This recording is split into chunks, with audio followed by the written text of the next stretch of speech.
Would you stay seated if you realized the bus you're on was never meant to stop? The rain poured heavily that night as Emily boarded the midnight bus home. She was the last passenger to step inside, shaking her umbrella and brushing her wet hair back. The driver, a gaunt man with hollow eyes, barely acknowledged her. His hand gripped the wheel tightly, knuckles pale. Emily slid into a seat near the middle.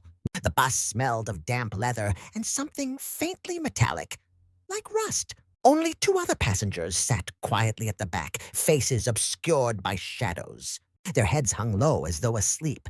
The bus jerked forward, tires splashing against the flooded street. Emily pulled her phone out, but there was no signal. She sighed and gazed out the fogged window. The town disappeared quickly behind her. After 15 minutes, she noticed something odd. The bus never stopped.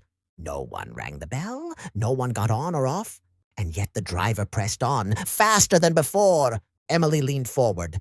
"Excuse me," she called. "When's the next stop?" The driver didn't answer. His sunken eyes stayed glued to the road, jaw clenched. The bus lights flickered. For a moment, the two passengers in the back looked up at her.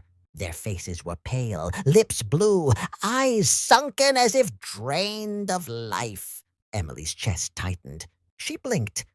When the lights steadied, their heads were bowed again.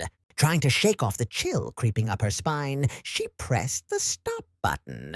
Nothing happened. No chime, no sign, just silence. She called louder, "Driver! I need to get off here." This time his head turned slightly. His voice was low and rasped, as though scraped from his throat. There are no stops." Emily's stomach dropped. "What do you mean?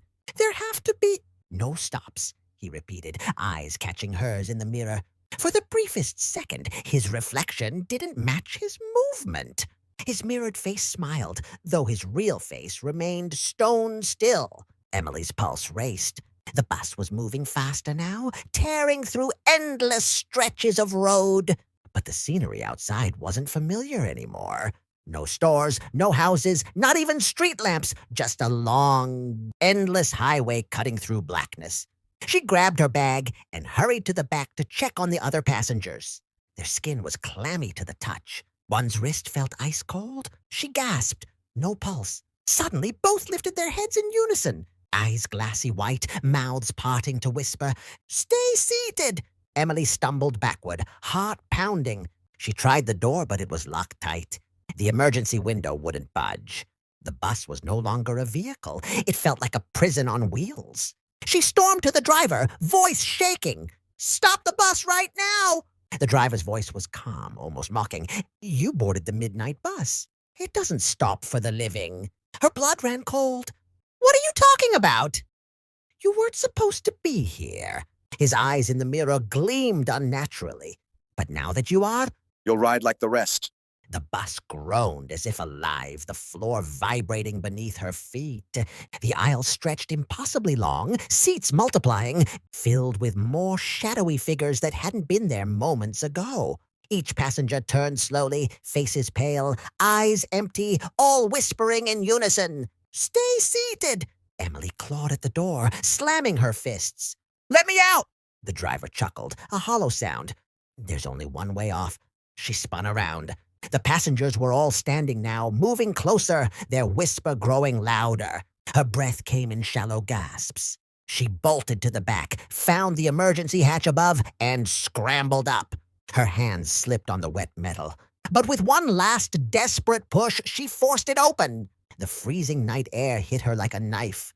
Without thinking, she leapt into the darkness. For a heartbeat, silence, then splash. She hit cold water, gasping as she surfaced. She was in the river just outside her town. She dragged herself to the muddy bank, coughing, shaking, staring at the empty road ahead. No bus, no lights, just rain. Emily stumbled home that night, soaked and trembling. She never took the midnight bus again. But sometimes, when she walked near that same road, she swore she could still hear it, the low rumble of an engine, the faint glow of headlights, and whispers riding the wind. "Stay seated!